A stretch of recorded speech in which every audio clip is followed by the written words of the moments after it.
What if you'd just seen this thumbnail on your YouTube homepage? Do you think you would have clicked it? Well, you might be surprised to learn that over 2.5 million people did.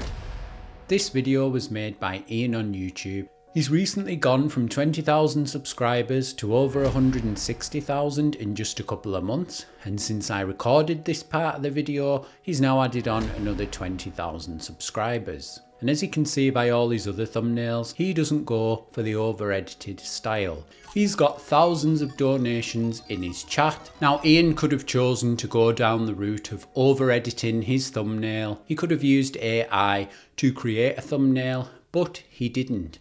And why this is important now more than ever is because with the MrBeastification of YouTube, I believe these types of thumbnails stand out against the backdrop of all the other over-edited, hyper-stylized, skin smoothened, teeth whitened, oversaturated, all these kinds of things that we're used to seeing from some of the biggest creators on the platform. Now it's no secret that these types of thumbnails can lead to a percentage more views. What we're going to look at today is if you're a small creator or even a medium-sized creator, is this the best route to go down, or is YouTube thumbnails in easy mode, as they might say? So there's a huge rise in counterculture to the MrBeastification of YouTube. People craving authentic content who miss the glory days, the olden days of when YouTube was a very different place. I found this tool which lets you see what the videos on your homepage would look like if they were just using the thumbnail from the video rather than one that they've created.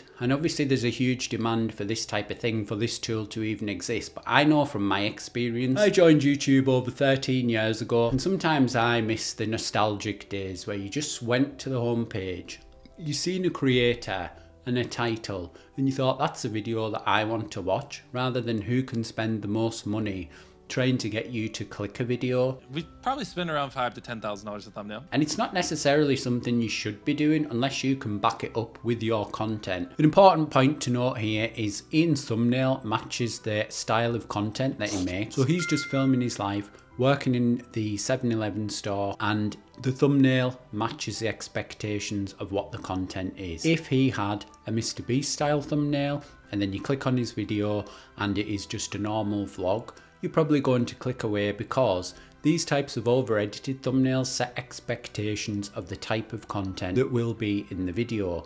And obviously if you can't match that, it's going to lead to a lower watch time. Now let's take a look at this example. You see this thumbnail on your homepage. You think, no way is that real. You probably already have a hate comment written out to say, I am so sick of clickbait. And then you click the video. I just bought this train and it is currently barreling full speed towards that giant pit over there. So let's just go through that again and count it out. So within 1 second, less than 1 second, you see MrBeast from the thumbnail. You're like, oh, there's that guy from the thumbnail. You see the train. It is currently barreling full speed. Within 2 seconds, you see the train and the pit. Towards that giant pit over there. Within the first 4 seconds, you can literally see this was the thumbnail from the homepage, from his channel. There is the thumbnail that is delivering on the thumbnail within the first less than the first 5 seconds. So in this video, the introduction to the video is almost a continuation of the thumbnail. So you might wonder why I'm bringing this up, but I see a lot of people who spend money on thumbnails who have similar thumbnails to this, but their videos are just them in the bedroom, standard YouTube videos. The thumbnail doesn't match what the video is. It's very easy now to hire someone on Fiverr very cheap to make you really high quality thumbnails. You can even do it with AI. You can make yourself look perfect. You can put yourself in any situation you can imagine using AI. But if the video does not deliver on the promise of the thumbnail, that is going to lead to a lower watch time. One thing you mentioned there that I think a lot of creators don't necessarily appreciate is the trust element. And we've talked before about this idea that the click-through on a particular video can be quite influenced by how your previous video performed. And so this is something where I think it's good for creators to focus on the long-term delivery, not just with a particular video, like delivering, but building that brand up so that that can actually help your click-through rate. Yeah, I definitely agree with that. Trust is what makes, people come back and click on your videos.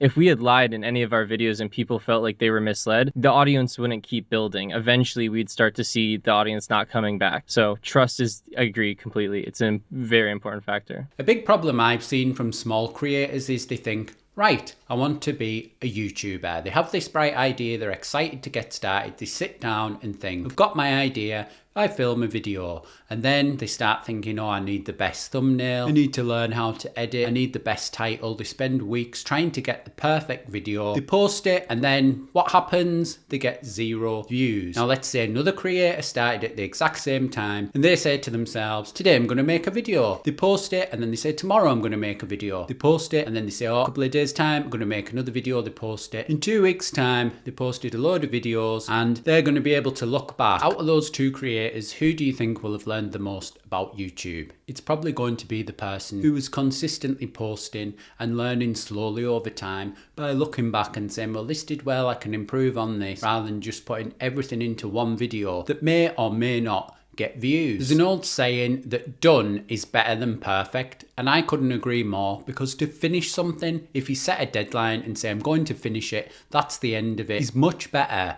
than saying I want to make the best, because you'll never achieve perfection. And if you're somebody who's striving for perfection, you're always going to be thinking, oh, I could just do this one thing better, I could just do this one thing better, and you'll never achieve anything. Whereas if you're of the mindset of, right, I'm done, that's it, my next one's going to be better, my next one after that's going to be better, and then in a year's time you're going to look back and say, wow, I've really improved, rather than saying, oh, I'm just going to have this one thing that's really going to do well, because it might not. So it's time for YouTube homepage bingo. Now, as you can see, it doesn't take long. When you're scrolling through your homepage, you'll find creators that have very basic thumbnails. Now, I know some of these people are actually large creators, but it just goes to show you've got as much chance as anyone else as getting on the homepage. If your thumbnail's fairly basic, if the video idea is good, if the topic is good, if your video is interesting enough that people will want to watch it. So it's not just Ian's channel that's blowing up. Here's a channel with over 200,000 subscribers in the past 6 months. And look at his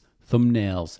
Very basic. Here's another one. 230,000 subscribers in the past 6 months. This is Dry Creek Wrangler. Again, very basic thumbnails. It's a screenshot from the video or a photograph. Here's another one, 410,000 subscribers in the past 6 months. It's Sam Sulek. His thumbnails are again almost like a photograph, almost like a screenshot. 73,000 subscribers in the past 6 months. This is DoorDash. Again, she's somebody who's focused on just making as much content as possible. Here's another one, 41,000 subscribers in the past 6 months. His most viewed video is just a screenshot from the video. He has experimented in the past with some thumbnails, with some text on and that kind of thing, but there's a lot of content in here where it's just a screenshot.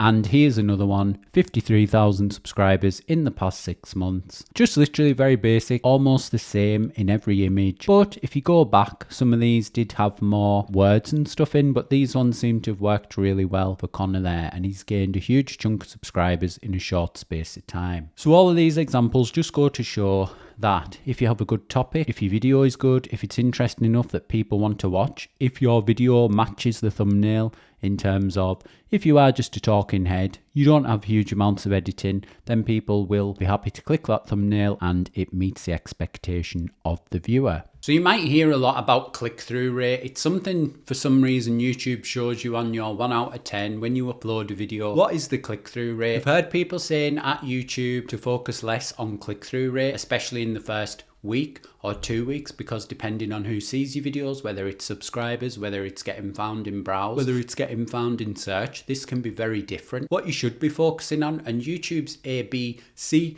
testing of thumbnails, which came out not too long ago, it doesn't focus on click-through rate, it focuses on watch time, or I would call it maybe watch-through rate. So YouTube itself isn't looking at click-through rate, but what is a good thumbnail, what is a bad thumbnail. It's basing it on how long people will watch the video for. I think when you also look around the website, when you're scrolling through on mobile, it's very hard to see a thumbnail, because what's more important is the video actually starts auto playing. So unless you stop it at an exact moment, you can't see the thumbnail. YouTube YouTube's trying to show you what is inside the video before you even decide based on the thumbnail if you want to watch that video. Having a nice thumbnail makes your channel look nice. It's good for finding videos in search, but it's not necessarily when you're scrolling through all the videos in your subscription feed. You don't really notice the thumbnail as much now because of autoplay on videos, and this feature's been around now for quite some time. Now, you might be wondering, how do you know what is the best type of thumbnail to make based on the content you make? I would say the best way of finding this out is by doing research.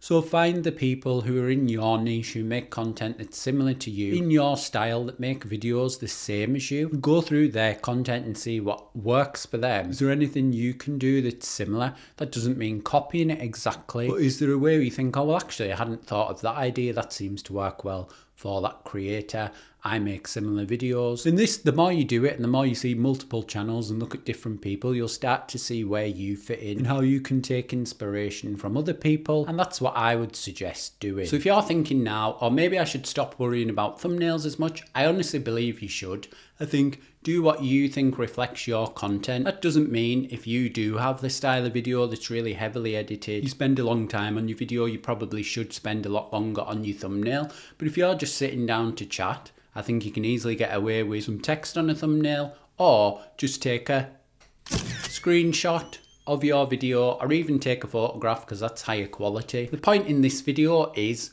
I often see people getting hung up on things like thumbnails. When they have 0 subscribers, they think, oh, I can't make a video because I don't know how to make a thumbnail. Just make videos, get better at making videos, work out how you keep people watching your videos. And then over time, when you become a YouTuber, you've got so far, you think, actually now, one thing I could improve on is my thumbnails, and start doing that and build up that way. So I hope you found that useful. And if you enjoyed this video, then watch the next one.